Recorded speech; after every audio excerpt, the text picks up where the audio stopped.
তো বাচ্চা আসার পর প্রথম ২৪ ঘন্টা কেন এত গুরুত্বপূর্ণ? কারণ এই ২৪ ঘন্টাই আপনার খামারের বাচ্চাদের ভবিষ্যৎ নির্ধারণ করবে এবং এই ২৪ ঘন্টাই ঠিক হবে যে আপনার খামারের উৎপাদন কেমন হবে, আপনার খামারে লাভ কেমন হবে। এইগুলো সব কিছু নির্ভর করবে এই প্রথম ২৪ ঘন্টা। তাই এই ২৪ ঘন্টায় এমন কী কী কাজ আছে যে কাজগুলো করলে আপনি খামার লাভবান হবেন। তো আমি এমন মহা গুরুত্বপূর্ণ কয়েকটি কাজের কথা বলবো যে কাজগুলো করলে আপনি আপনার ফার্মে লাভবান হতে পারবেন। তাই ভিডিওটি না টেনে শেষ পর্যন্ত দেখবেন, অনেক কিছু শিখতে পারবেন আপনারা শুধু ভিডিওটি দেখেন। তো প্রথমে যে পয়েন্টটা আমি বলবো সেটি হচ্ছে আপনাকে ব্রুডিংয়ে অবশ্যই সঠিক তাপমাত্রা নিশ্চিত করতে হবে। ব্রুডিং টেম্পারেচারটা অবশ্যই ফ্লোরে ৩২ থেকে ৩৪ ডিগ্রি সেলসিয়াস হতে হবে। যদি ব্রুডারে বাচ্চা ছড়িয়ে থাকে তাহলে ঠিক আছে, আর যদি এক জায়গায় জড়ো থাকে তাহলে মনে করবেন বাচ্চার ঠান্ডা টেম্পারেচারটা কম, তাপমাত্রাটা কম, তাই বাচ্চা জড়ো হয়ে গেছে। তাছাড়া যদি টেম্পারেচার বেশি হয় তাহলে দেখবেন বাচ্চা অনেকটা হাঁপানো শুরু করবে। তাই সঠিক তাপমাত্রা মেনটেন করতে হবে, নিশ্চিত করতে হবে।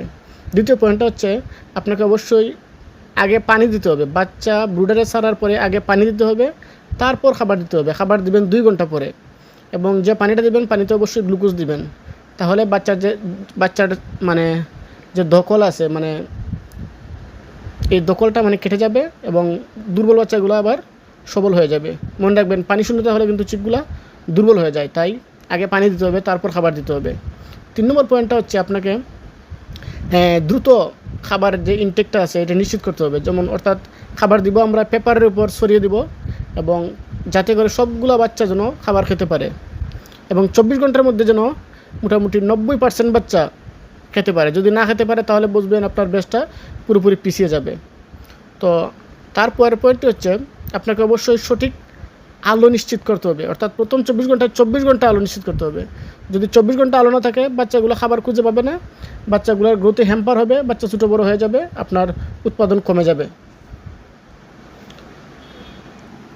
তারপরের পয়েন্টটা হচ্ছে ক্রপ ফিল চেক। অর্থাৎ আপনাকে ৪ থেকে ৫ ঘন্টা পরে আপনাকে ১০ থেকে ২০টা বাচ্চা ধরে চেক করতে হবে। অর্থাৎ খাবারের থলিটা চেক করতে হবে, দেখতে হবে ৯৫% বাচ্চার যদি ক্রপটা অর্থাৎ খাবারের থলিটা ভরা থাকে, অর্থাৎ সফট এবং ওয়াটারি থাকে, তাহলে বুঝতে হবে সবগুলো বাচ্চা মোটামুটি খাওয়া দাওয়া করতেছে, খাবার এবং পানি দুইটাই খাইতেছে। আর যদি শক্ত থাকে মনে করবে শুধু খাবার খাইতেছে, বা যদি শুধু থলে থাকে তাহলে বুঝবে শুধু পানি খাচ্ছে, তাহলে কিন্তু হবে না, দুইটাই খাইতে হবে। তাহলে বুঝবেন আপনার বাচ্চাগুলা সঠিকভাবে খাবার খাচ্ছে। তো এই যে পয়েন্টগুলো বললাম, এই সবগুলো পয়েন্ট যদি আপনারা মানেন দেখবেন আপনাদের উৎপাদন খুব ভালো হবে। আর যদি না মানেন তাহলে কী হবে, আপনার দেখবেন ফ্লক ছোটো বড়ো হয়ে যাবে, FCR খারাপ আসবে, মর্টালিটি বাড়বে, প্রোডাকশন কমে যাবে।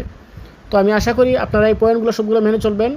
তো ধন্যবাদ সবাইকে, আশা করি ভিডিওটি থেকে উপকৃত হয়েছেন। ধন্যবাদ।